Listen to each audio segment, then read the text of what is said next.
Hello everyone. In today's video, I'm going to show you how to create an SSL VPN on FortiGate. Now, post-COVID, most organizations have resorted to um, either working hybrid or having people who work fully remote. Now, this has actually increased the number of or the need for a VPN whereby the user can still access the organization resources from a remote location. So if the user is working hybrid, which basically means they will work a couple of days at the office and a couple of days at home, so while they're in the office, they're not really worried about how they're accessing the file server, how they're accessing their internal web application, the SharePoint, and other kind of internal resources.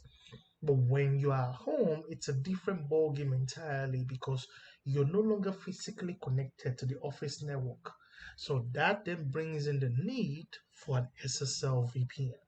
So as you can see here, this user basically, and we give this user name Joy, and now Joy is connecting through an SSL VPN tunnel. When you see this pipe thing, that's a tunnel on the FortiGate device, and then of course Joy can use that to get to the internet, as in via the tunnel, or can also use it to get into the internal um, resources. It could be even Joy's PC. It could also be a web server. It could be some web application server, another kind of internal resources that Joy wants to access that are basically behind the firewall at the office. Let me look at another diagram. Okay, great. Now, if you see this, Joy is a remote user here, and you can see, of course, Joy would need an internet connection now. Now, if you look at this diagram here, you notice, oh, Joy doesn't have internet connection now. You cannot really connect without an internet connection because this basically requires you to connect over the internet using the client software. So now Joy will have an internet connection and then will connect through an SSL tunnel. And of course, there's an internet connection that connect this FortiGate. So basically, Joy and what's it called? And this FortiGate are basically meeting over the internet via SSL VPN. Now, once Joy is actually coming, as in is in through the WAN interface, through the internet interface of the FortiGate, Joy can then have access to the internal network. Basically, from home or from anywhere, working as safe is basically inside this network because now you have full access to this. So we're going to look at how to create SSL VPN. Now, to create an SSL VPN, you go to VPN and then you click SSL VPN setting. This is all you need to set. Now, if this is basically not enabled, just go to System, Feature Visibility, and this is where you turn it on and off. You need to make sure that it's on. If I turn this off, basically you no longer see that VPN option. Notice it's gone. And if I turn it back on and then I apply that, notice that the SSL VPN, the VPN option is now on, which is actually also where we have the IPsec VPN. Now, for the VPN setting, of course, you can also turn it off and on your CLI. To do that, you do config system setting, oops, config system setting. And then you do set GUI-VPN. Then you can do disable or you can do enable to enable it. So once you do disable, let's disable it first because it's currently enabled. Disable, and then you type end. Very important. Now minimize this and then refresh the page. Notice that the the VPN option is gone. So we're going to go back to the portal and then to the terminal. Config system settings, and then we'll do set GUI-VPN, and then we'll do enable. Now, if you do not put the end, it's not going to work. So you make sure you put the end. That would basically apply the command, and then you can then refresh your browser, and then voila, you have the VPN option. All right. So the next thing we're going to do is we're going to go through the setting. How do you set up your SSL VPN? It's actually very, very straightforward. Now, to set up your SSL VPN, you need to make sure that SSL VPN is what? Is enabled. If you do this, it's basically disabled. If you do this, it's enabled. So it's very simple. So we're going to make sure it's enabled. Now you are going to listen on a specific port. Now, if you remember, SSL VPN is where? On the WAN. So you're basically going to be listening on your internet connection, because people from the internet, like this remote user, are going to be connecting through the internet to get into your network. So we need that SSL to be listening on the internet connection, the internet interface. So here, I do have a one port, but this particular device basically have only one port. Let me see if I can show you my interfaces. Okay, great. So my device basically came with just this number of ports, and I think I did put my one on port one. I chose not to use any other port here for my one. I just push my one two on my management. Please don't do that. But yeah, you can actually use it basically a port, but you can put it on port two and then use port 3 to 8 for whatever you want to use it for. But in my case here, I just wanted to just do it this way. So I put my one two on my management port, and I put my one on my port one. So now I want to go back to the VPN setting. I want to listen on my one two, which is basically my management, which is my Verizon ISP. Now notice this, it's basically going to give you your public IP address that you're listening on, and the port number. This port number, this is where a lot of people have issues. A lot of people have issues because what's it called? The listening ports, it's the same thing as the listening port for the FortiGate. Let me show you this quickly. I'm going to go back to setting, system setting. Now notice this, your FortiGate is basically listening on HTTPS port 443. So now when you do this, oh, already good news. See this? It tells you ports conflict with SSL VPN port setting. So in order not to make it to conflict, you can either move your SSL VPN away from 443 or the other way around. So let's say I want to do it the other way around. The other way around is basically I can just say 4433 or 4431. So in this case here, when I change my port number to 4431, I will need to put a port number here.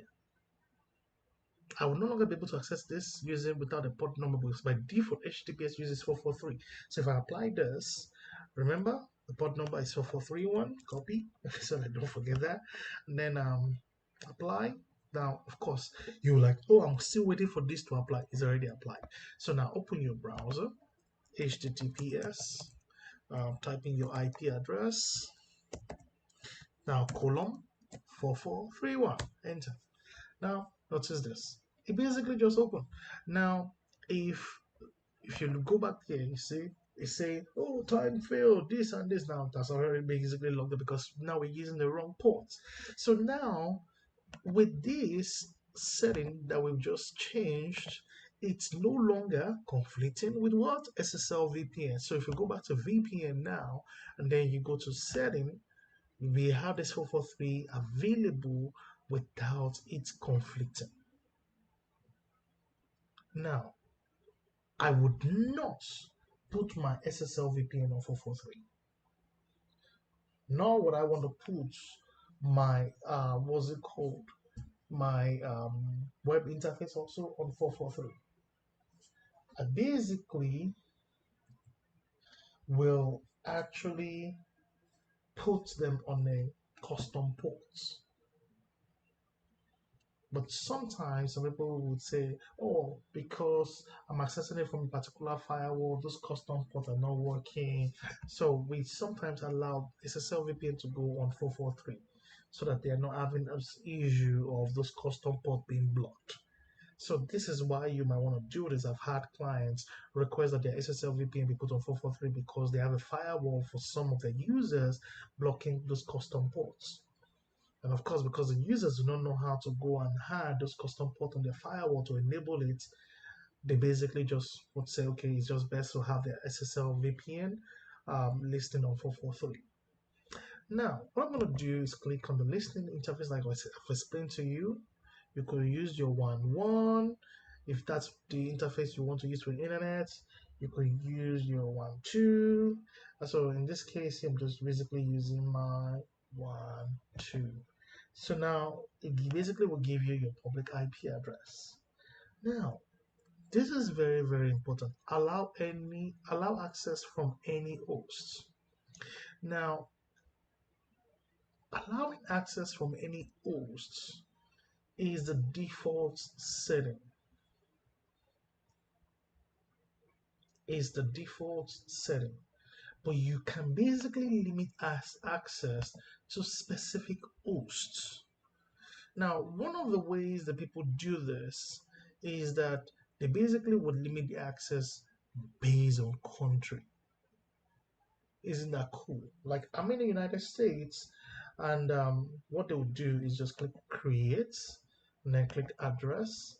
Now here in the subnet tab, they will choose geography. And then here, choose the country,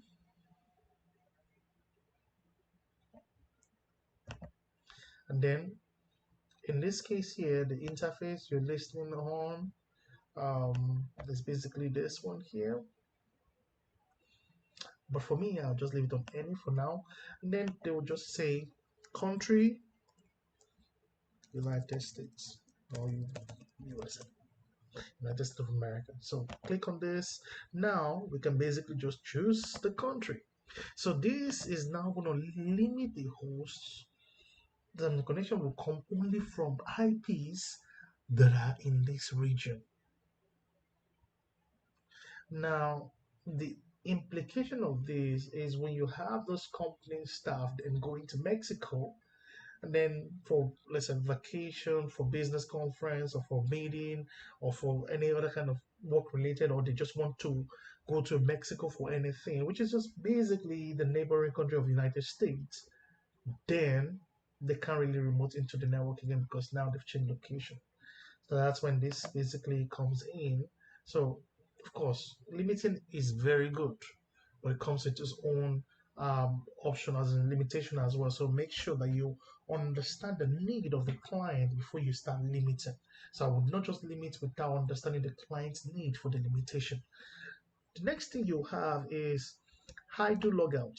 You wanted to log the user out once they're connected to the VPN. How long? 300 seconds. It's your choice.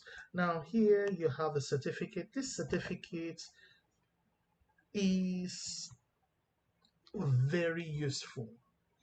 If you want users to connect to your VPN via this IP address, but without using the IP address, because this IP address can change, maybe you change your ISP and things like that. You want them to connect using name.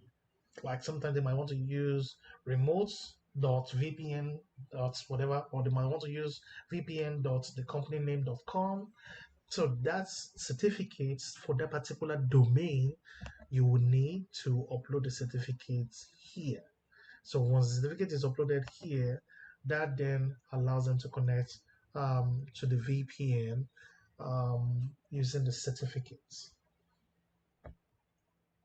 Now, the next thing we're going to look at is the tunnel mode setting. Now, this tunnel mode setting by default, we use it automatically. We have an IP address range. How did you get this IP address range? This IP address range is actually gotten, if we actually come to portal here, I'll show you this IP address range, but we can change that later. So here you can choose specify IP address range and then basically choose the IP range. You can basically create your own range, but by default, this is what it's using. Notice the address 10.2.123.134.200 to 210. Now, of course, that is basically what you see here. So if you do not want them to receive that IP address, what do? create yours. Now, if you want to create yours, you can basically create yours exactly using this template. Notice it's actually using this SSL interface. You can, or you can just basically just change this IP address.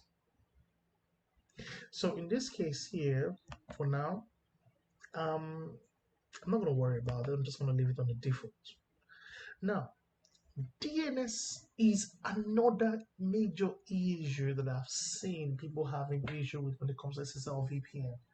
By default, this will be same as the client system DNS. Now, if my DNS in my home network is 8.8.8.8, which is a Google DNS, but at work, my DNS is, let's say, 10.135.138.9, for example. Now, the name that the DNS at work can resolve to all those application servers, all those web servers, all those things that has the A record already on that DNS server, my own 8.8.8 might not be able to resolve them.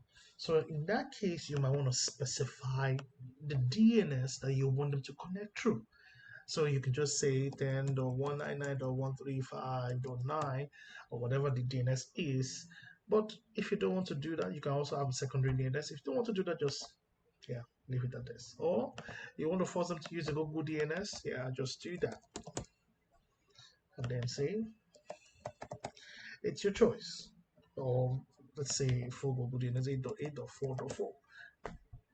Now, the next thing we're gonna do is the authentication or port mapping. This is very important. Very important. It says by default, all users sees the same SSL VPN portal. We know we've not looked at SSL VPN portal. Here it's saying by default, all users sees the same SSL VPN portal. The following table will allow you to assign different portal to different user group. So what that is saying is that you can have different user group with different product. That was one of the things I talked about when I said I was going to show you how to do RAM in one of my next video, how to configure SSL VPN RAM. But in this case here, we're just going to create a user. So I'm going to create a new username. I have a local user, but I'll just create a new user. I'm going to call this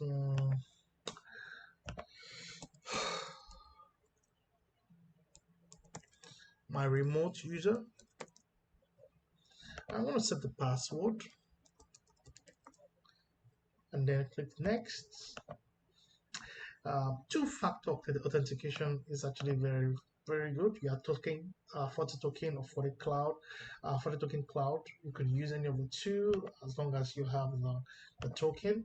And of course, you don't have to use it. So next, and then you have the user account status. You can disable it or you can enable it. We haven't created a group. You can actually basically create a group or add it to a group where that user belongs to. So we can say, okay, this user belongs to VPN user group. So who is the user? We don't have the user here or the member here because we're just creating the group. So this is the group. Automatically, once we submit this particular user will belong to that group. So now we have this remote user. Actually, I'm actually going to be adding a group, VPN user group. Now, VPN user group actually contains the remote user. That's the best way to do it. So you can add more users to the group.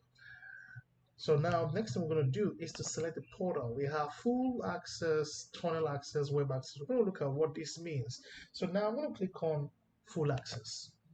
Click OK.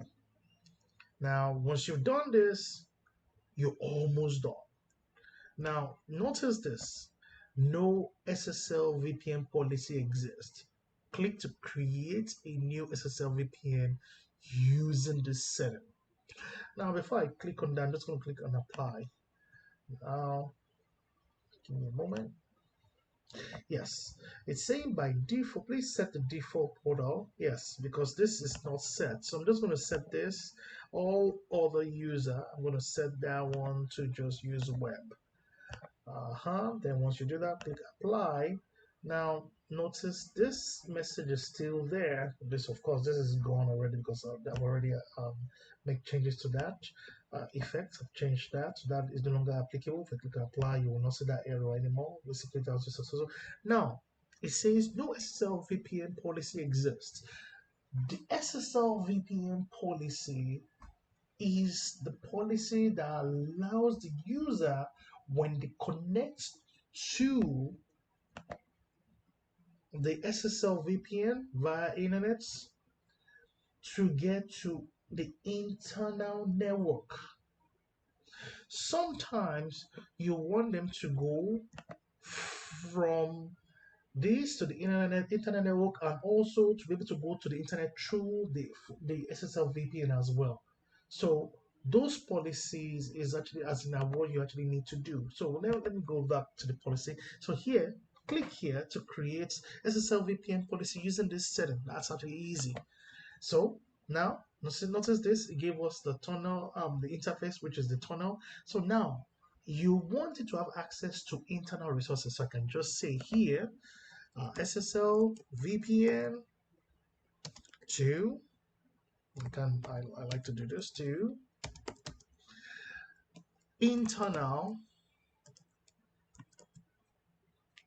Now I don't know what my internal network is right now. So now, okay, my internal network, I have internal LAN. Awesome. So now to my internal LAN, I can just say that to internal LAN.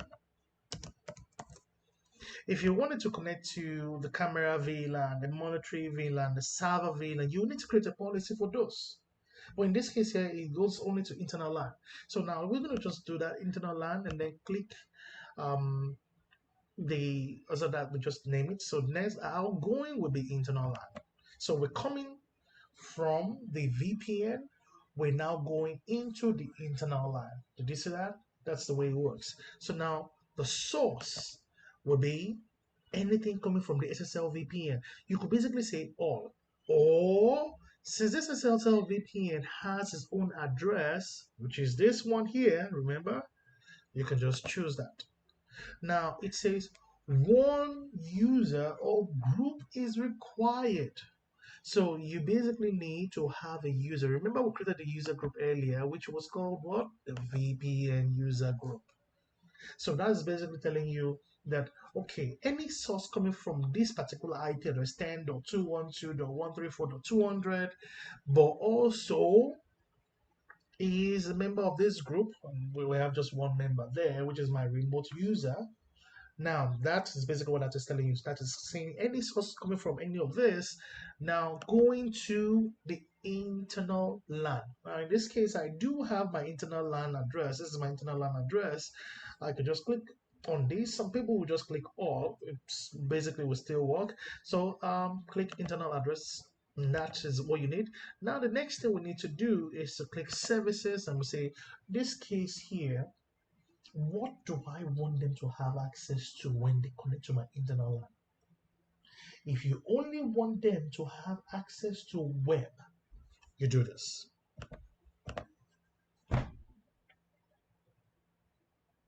What if the web application they're connecting to has a specific port number like 7009? Oh, I have one like that. How about 8090? Oh, no one. I do not have anyone. So let's say 8090 is a port of one of my web application. So what do?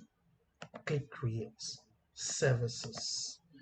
Now, what I like to do, I can name it based on the web name. I can just say, I can say, um,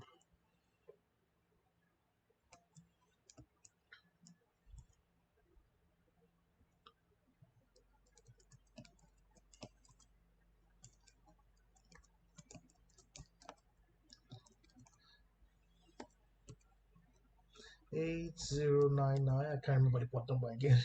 Okay, let's just say 8099. I can't remember the port number I used. Okay, so now 8099 here, the IP range, just leave it the way it is. But in the low, just say 8099. In the I, you could just say 8099. Or you could just choose not to put anything there. It doesn't really matter. So you just click OK. Now, actually, the port number is 8090. All right, let me go edit that. 8090. So let's go edit this 8099 to 8090. So you see, very easy. Remove 8099 to 8090 and then change this also to 8090. Simple. Now, notice this 8090. Notice this. This falls into a category called uncategorized. What I like to do, because this is a web application and I want to just do this and put it in web access so that it doesn't fall under uncategorized. If you fall under uncategorized, what that basically means is when I'm searching this are on, they have the category. This is general, web access, file access, email. I have to scroll down to uncategorized, which is basically UV, which is basically somewhere RST UV is going to be somewhere down here. But I don't care for now because I don't have any uncategorized one. So now I'm just going to choose this. This is the application I created just now. Now notice this. So if all you want them to have access to is basically web, that's what you do. Now, we do not need NAT for anything internal. So NAT, please go off. We don't need that for that. The next thing you're gonna do is I like to log all the session and then click OK. Now let's create one more policy. Now, oh, the option is gone. How do we create one more policy? Of course, you need to know what your policy is. So policy can be found under policy and object firewall policy. You might have yours as IPv4 policy, depending on the kind of version of for the OS that you're using. So we'll click on create, and then now one more policy that I want to create is going to be SSL VPN. To we wanted to go to server VLAN actually. Now, to go to server VLAN, we just say SSL VPN is this incoming interface. It's going to server VLAN.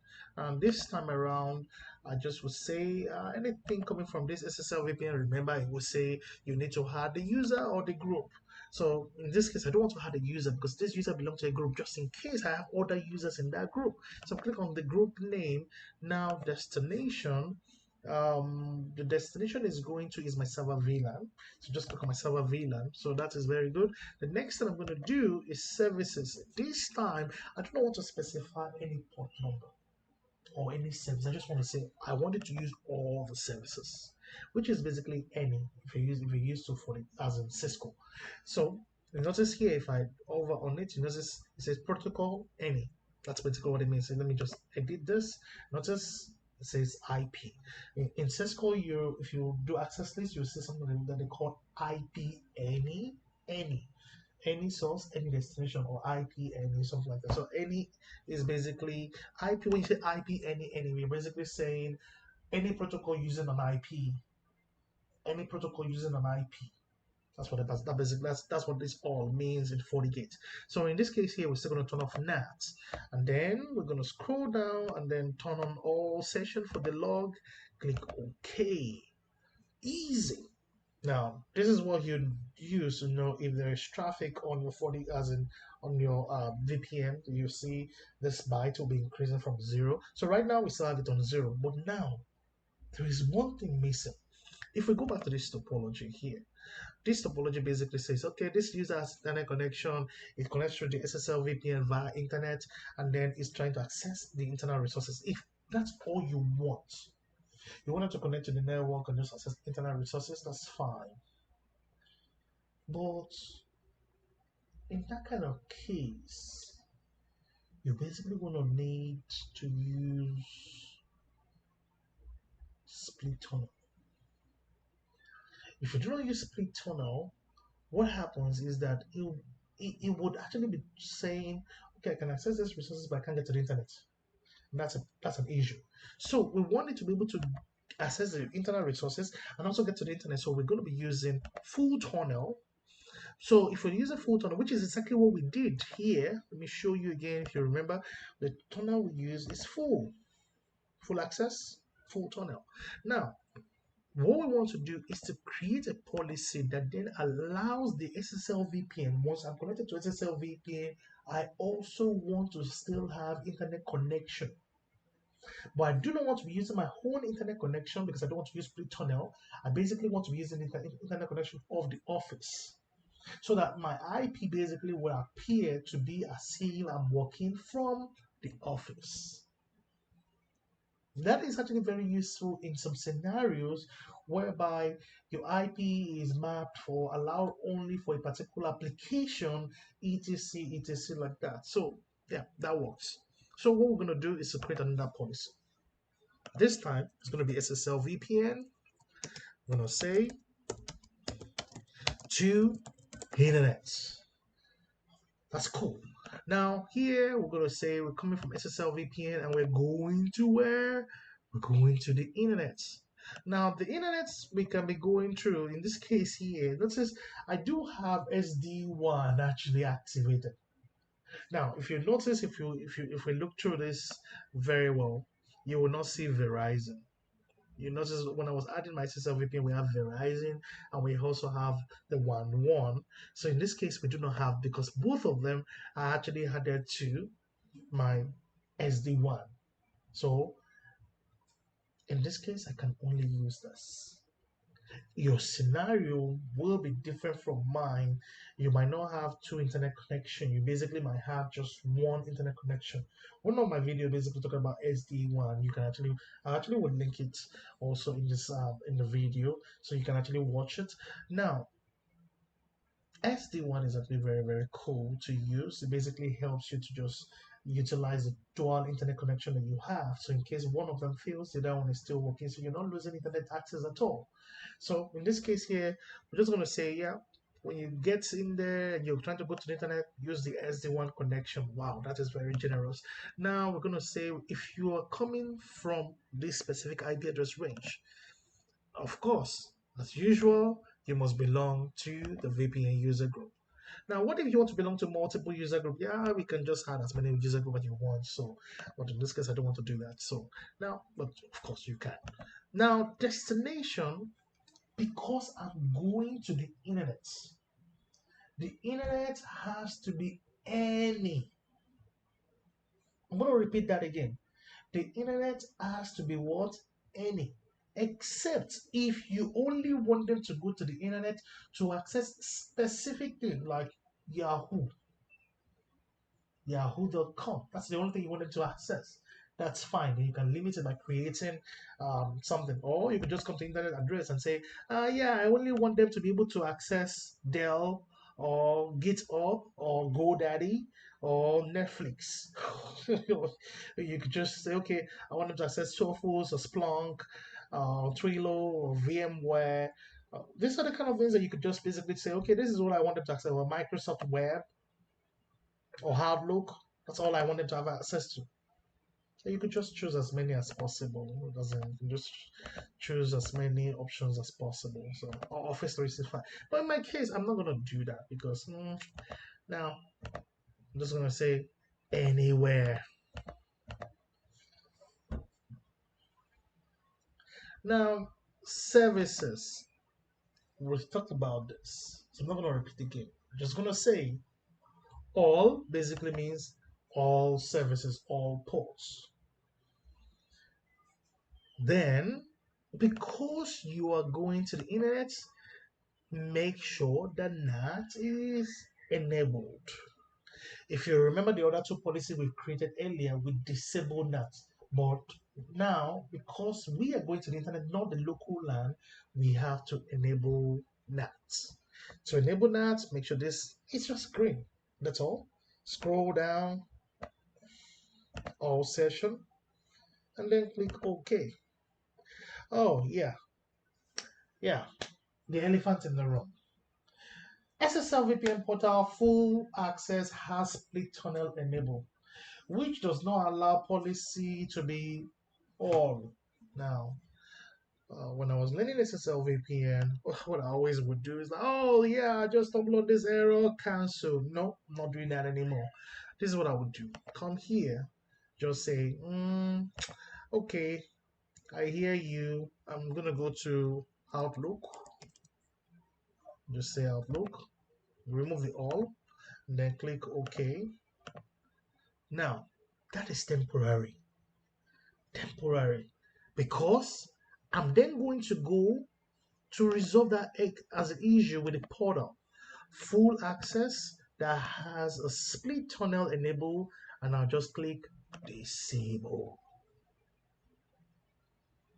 When you disable this, what you're basically saying is that I want the traffic from the remote user to go through the tunnel to access the internet resources and also the internet.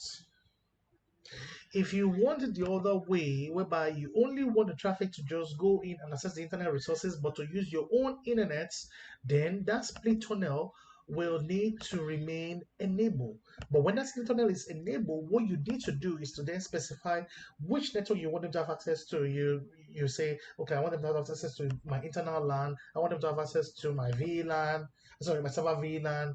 You can do that, and then once you do that, you then go back to your SSL VPN. You change it from all to this two specific one. But I can't do that. I'm not doing that. I'm not doing split tunnel.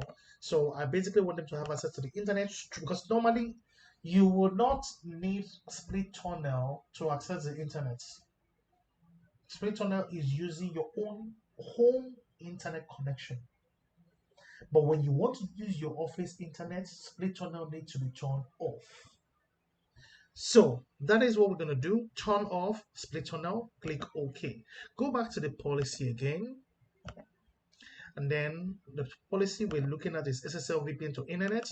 And then we're going to change it from Microsoft Outlook to all. Remove the Outlook. Then click close, click OK. Notice, oh yeah, notice I was going to say, notice there's no error. But this time I omitted the services. Okay. Click, let's see if we have everything. Yep, everything is set the way it should be. We can review that from SSL VPN to my SD1, my IP address, my user group. I'm going all. Notice earlier it gave me an error, but this time around, no error. Easy. So, what do you do to test? Testing. How do we test this? Now, to test this, you will need to give your user this IP address, and then they need to have 40 clients. What I like to do is I just like to send this SSL configuration over to the user, just put their email, and then send it. You just send it to their email. Of course, you can do some edit there, but I don't care. So now I'm not going to do that because I have the IP address. So this is what I need. This is the IP I need. Now I'm going to open my other PC, and I'm going to remote to it from that. Unfortunately, I'm using Verizon. Verizon might not be able to remote into Verizon, but I'll just show you what to do. Okay, so I'm remote into my other PC. Of course, I can just say IP checking. That'll tell me my IP address. And of course, um, yeah, that's for public consumption. Okay, now minimize this. What I need to do is basically to open for the client. Okay, once your 40 client is open, what you need to do is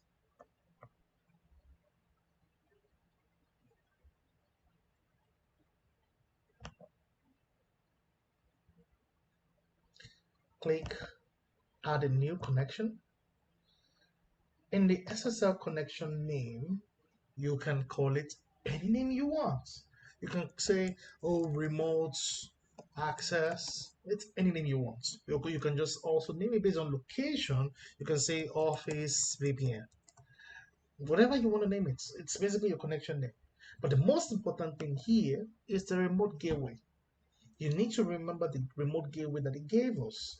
So Let me minimize this. Copy this IP, then go back, paste that there. Now you could leave it with this old URL, port 443. We're not using a custom port, so I don't need to check this. But I could also just leave it checked. Either way, it doesn't matter.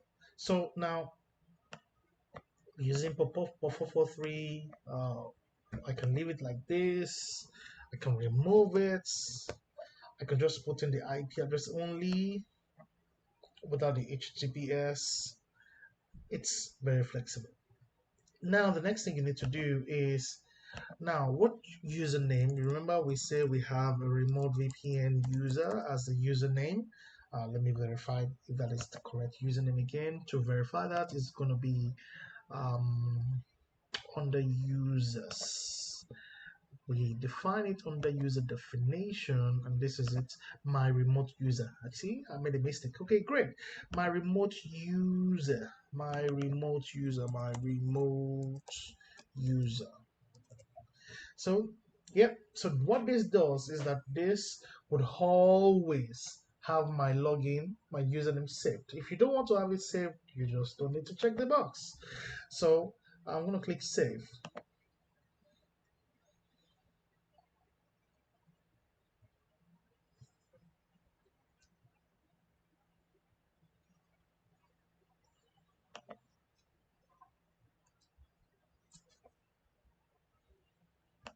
Yeah, the usual happened. Just basically lost. I lost the session to my AnyDesk, but that's fine. So now I have my remote user. I put in my password. And then what do I do next? Click connect. That's all you need to do. So let me see if I can actually connect. I'm currently connected to the LAN. Let me see if I can actually do it. I know it's not going to work, but let me just try. Let's try that first.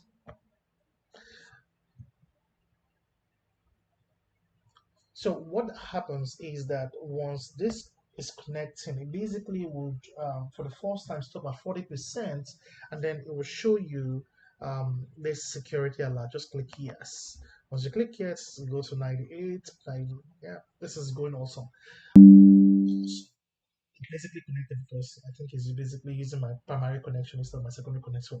Now this is good. So now, right now, I'm connected to my VPN. So now this basically work in my scenario because I'm basically using two internet connection. If you are in the same building with your firewall, it's difficult to connect to that same firewall. You're connecting back into it. It doesn't usually work. But if you're outside, it will connect. But in my case here, yeah, it connected and then disconnected me again. Okay, that's fine. But basically, that is all you need to um, do for an SSL VPN. So we still have it connected. I'm still looking at it on my remote user PC, but this is what I want to do. I want to show you here. There is a VPN dashboard that we could actually look at. VPN, SSL VPN, monitor. So now we're going to click on dashboard SSL VPN. You're still going to see, okay, it shows the user is connected. It shows the connection is still active. It shows what's it called? It shows the remote user IP address. So if you go to, let's see, I don't think that's where I want to go. But basically, that is all that needs to be done on VPN. So you basically can have your VPN. You can check the status. If I disconnect it, basically me disconnect it. And let's see, I'm gonna disconnect it here. I'm waiting for it to disconnect. Okay, it just disconnected. I'm gonna refresh this page.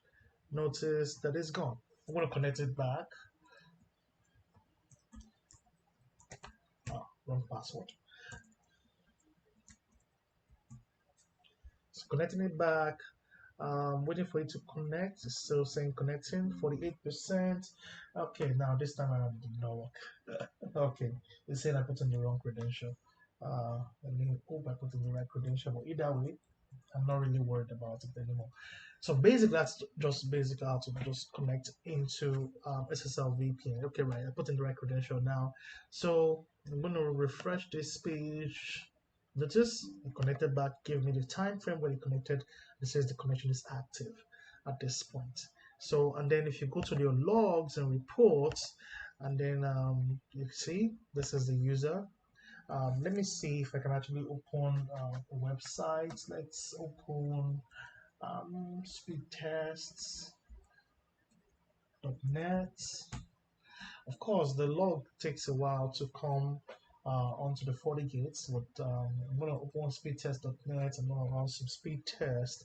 Let me see so that you can actually see what I'm doing. Let me connect back to the session. So I'm running a speed test. please, please just ignore that speed test.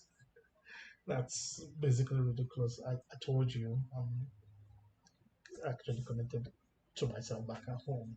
So anyway, so why I'm actually doing this is because I wanted to run some traffic with that URL speed test. So I'm going to minimize the remote session now and then refresh this page. And then you'll see remote user. It will tell you where it went. These are the best. Okay, great. This is the speed test website. This is it here. Notice there's traffic here going out. Notice the policy that is using is SSL VPN to the internet. So see them. This is all you need to see. This is everything it's been doing. Is going is even gone to the server VLAN itself by trying to access this PC. This must have been when I did the remote session. So if I go to, let me see, where do I go? Yeah, policy and object, firewall policy. Now notice this. Now these are no longer zeros. These are basically showing you that the traffic. If I expand this, this is still zero because I've not gone anything. I've not gone to the internal LAN to do any of this.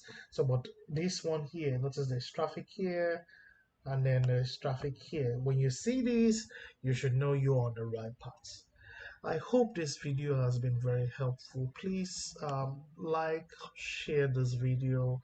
I intend to grow this channel. I intend to create more videos, not just on FortiGate. I intend to add Cisco videos and other kind of networking video that can actually be very helpful to other users. Your comments, I've been having great comments from many subscribers. Expressing the gratitude how this training has been very helpful to them.